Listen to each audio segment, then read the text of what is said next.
Hello everyone, I'm back again. Got a few more vinyl records to show. Thanks to everyone that subscribes and comments on these videos, that's very much appreciated. If you haven't seen any of these videos before, I'm sure you've seen something similar. I'm basically going to show a bunch of records I got and kind of comment on them and probably complain about how much I paid for them. So, first up, I've got a record by the sensational Alex Harvey band called The Impossible Dream. So I'm usually quite guided by the covers of records if I don't know much about them, so this one appealed to me quite a lot. Yeah, so it's a gatefold and it's got lyrics inside. So yeah, it's obviously led by Alex Harvey, a Scottish chap from Glasgow, I believe. This is from, I can never find the years on these things, sometime in the late 70s. This is actually a extra special edition of this record because it's got two records, sorry. So this is The Impossible Dream, sides 1 and 2, and it's special because it actually had another record in it. So yeah, so I noticed this in the shop when I was looking at it. I saw that it's supposed to be the Impossible Dream, but there are actually two records inside the cover, which yeah, so I was a little bit cheeky because it's not supposed to have two records in there, but you know, that's how they're selling it. So if they said anything at all, I would probably have claimed ignorance and probably claim I didn't know anything about that. But you know, that's how they're selling it, and it was down for £7, so it's not as if I'm ripping them off. Yeah, so I have listened to this. I think it's pretty good. So Alex Harvey, not someone I know much about, but he has influenced a few people.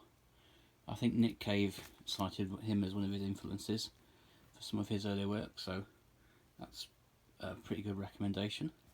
Yeah, so this is the regular album. So the one that came free is more of a compilation thing, which I don't think I've actually listened to yet. So it's got like their hits, although I don't think any of them were particularly hits. It's a cover of Delilah and a few other covers as well, I think. So wasn't a bad pickup. So these are from, I had a day out in York last week. I had a work thing. I spent the day afterwards wandering around the charity shops.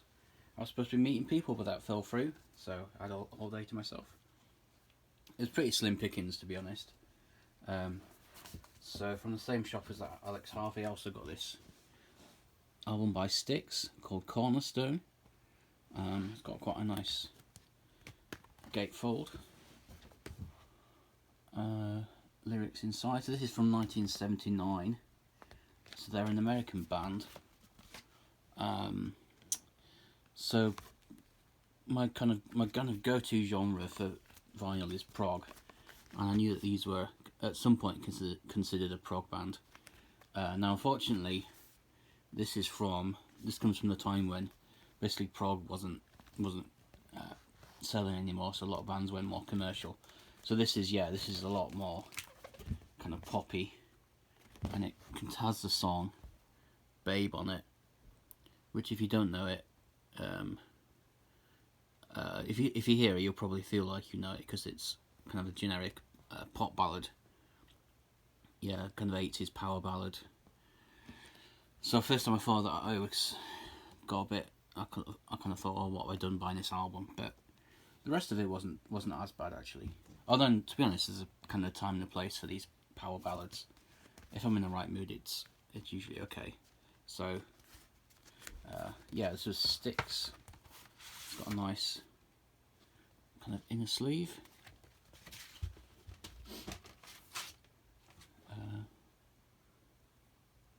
There we go. So yeah, I'll probably keep. I'll definitely keep this. Although I probably won't listen to it that much. A couple in a different shop that I found that I'm kind of not that sure about at the moment. So this is Bruford. It's Bill Bruford, who was the drummer in. He was in Yes, and King Crimson, probably a whole host of other bands as well. This is his solo. Not the Dave Stewart from the Eurythmics, it's the different Dave Stewart. I think this might be a Dutch pressing. Yeah, this is kind of jazz fusion. So, which I'm kind of dabbling with at the moment, but I haven't got completely on board with yet. But this was only, it was £4, so it wasn't a huge amount of money from. This is from '79, I think. So that was, yeah. I've got this album, and I've also got a follow-up album, which is a bit more. So this is a bit more poppy, a bit more kind of. It's in the '80s. It's a bit more synthy than the previous one. Kind of reminds me a bit of Level 42 in places, which is probably not a very flattering comparison. But yeah, it wasn't too bad, I suppose. Bill Bruford. So that was pretty much all the albums I got from my day out in York. Got some singles that I'll show in a bit. Going around my normal shops the other day, I had quite a few. Picked up quite a nice score. So first of all, I got this Golden Hour of the Kinks. I didn't take the label off yet. It was £6. Compilation, but pretty much all the Kinks hits. I think it's got pretty much everything, most of the things you would want from the Kinks there. I haven't actually listened to this yet, but I kind of know most of the tracks on it, so it's on this kind of Golden Hour label. Vinyl's pretty good. Yeah, so that wasn't bad. But that was pretty good. The really nice one. There's a couple of really nice ones from the same shop. I think as soon as the first album I saw when I got to the records was this one. So this is Cocteau Twins, and the album is Head Over Heels. This one doesn't actually say on it what it is. It's 4AD Records. So yeah, Cocteau Twins. Not something I see a lot. Well, I don't think I've ever seen any of their albums in the charity shops. Although, I mean, to be fair, I've only been looking in charity shops for records for a couple of years, but so I don't know how rare it actually is. Yeah, there's a label 4AD, 1983. There's a bit of wear there, the inner cover. Records is, yeah, fine. It's really nice to hear this on vinyl. So I think the only Cocteau Twins I've got is Heaven or Las Vegas, which is one of their later ones. This is quite early. Yeah, so it's 83. So they had that for £8, but I mean, I think it's easily worth that. And they also have Garland's Cocteau Twins again. So this is this is their debut. Their debut album. So again, something you don't really see in charity shops, in my experience, although I could be wrong. So it's 4AD. Yeah, no lyric sheet inside, but I guess that would be a bit pointless with the Cocteau Twins. I'm never really sure what the deal is with their lyrics over there. I think some of the words are kind of made up in a made-up language, and some of them are kind of odd words and phrases here and there. Never entirely sure. Maybe someone can correct me. So yeah, another couple of nice things. And another shop. These were a couple of fairly blind purchases, although I kind of did a bit of googling in the shop. So I've got this David Ackles. Literally no idea when I saw who he was. Got quite a nice texture to it. So it's American Gothic, and so it's this is a pastiche of some painting. Oh, I can't remember who it was by. Yes, he's an American singer-songwriter from the early 70s, so 72. You can see produced by Bernie Taupin, which is pretty interesting. So I presume he doesn't work with just about anyone. So yeah, when I looked at this in the shop and it said it was like a lost, like a forgotten classic or something. Pretty much did nothing in the charts initially when it was released, and the people rate this. And I haven't quite got to grips with it yet. I imagine it'll probably grow on me. It's kind of like, yeah, singer-songwriter Americana. I got a bit of a Neil Diamond vibe from some of his vocals. Maybe that's just me. I think this was £7, but so it's a bit of a punt, but I thought it might be worth it. I also thought this. Oops, yeah, I've left the price on some of these for some reason. So I thought this was quite interesting. So this is the Roaches and Nerds.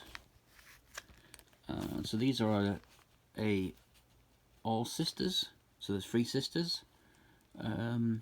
Yeah, kind of folksy country type thing. I think most of the songs they've written themselves. There might be a Cole Porter song on there. Yeah, apparently it's a Cole Porter, but I quite enjoyed this actually. Inner sleeve is a bit kind of nasty, but a bit of ring wear. But yeah, this is 1980. Didn't seem that kind of dated, to be honest. So yeah, so I was glad to pick that up. So that was the albums that I've got. A few singles now. So actually, this was a bit. Yeah, so this was a bit. I paid £2 for this, but it's Long Pigs. Lost Myself. Kind of nice fold out cover. Yeah, so this is a mid-90s single. Yeah, it's Long Pigs, one of my favourite bands from back in the day. Yeah, so I'm quite nice. So I like this song. I haven't actually listened to the other ones yet. Richard Hall is still going strong. So he's still releasing albums. I actually saw him supporting Jarvis. Well, he wasn't supporting Jarvis Cocker, but he came on to do a song with Jarvis Cocker when I saw him recently. So he's still knocking around. Yeah, so that was quite nice. Yeah, I'll just kind of show these quickly. Ultravox, him. I actually thought I got a bit confused. I thought it was Monument that was the A side. I think there's like an OMD song called Monument, maybe. Or maybe I'm thinking something else. But anyway, this is an Ultravox. Notorious, John, and B side is something. Didn't say Winter March is on, apparently.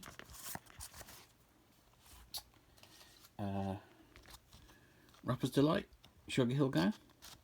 Bit of kind of early rap music there.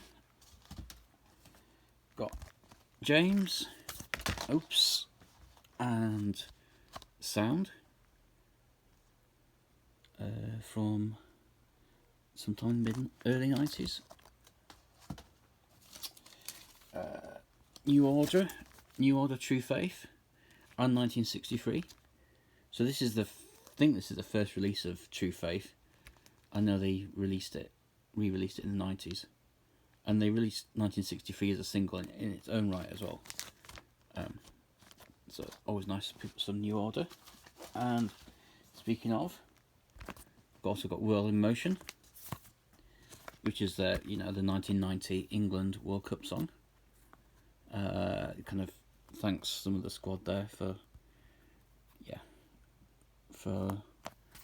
taking part in the song. I don't know what the B-side is to this. Probably just a remix. A little bit like that. OMD, Sailing on the Seven Seas.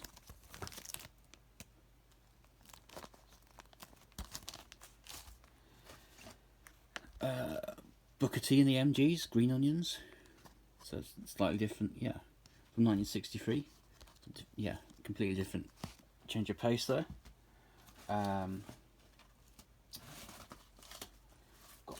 Got a Marillion in Communicado.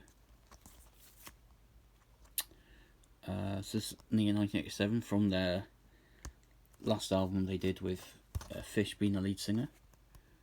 So I've got that, and I also got another Marillion, Punch and Judy. I think I'm hopefully gonna collect all the Marillion singles at some point. I really like the artwork on these. Oh, kind of incidentally, Marillion are still going. They're still going strong, and they've just released a new album, which is definitely worth checking out if you're not kind of aware of what they're up to at the moment. And leaving the best, well, kind of making a mockery of leaving the best till last. Got purely for nostalgia, you understand? Yeah, so this is Suddenly and Scott and Charlene. This is the wedding theme from Neighbours, which has been cancelled finally. Well, after 37 years they finally cancelled it. So I thought, oh, maybe a lot of people will be interested in kind of Neighbours memorabilia. Probably not. But anyway, yeah, this is just for nostalgic purposes. Angry Anderson, of course, and Falling. Don't know what that is. I haven't listened to it yet. So there you go. Getting on a bit, so I think I'll probably wrap it up, call it a day. So yeah, some nice ones there. Particularly pleased with the Cocteau Twins. A few others that I need to maybe spend a bit more time on. Thanks for watching, and take care, and I'll see you next time.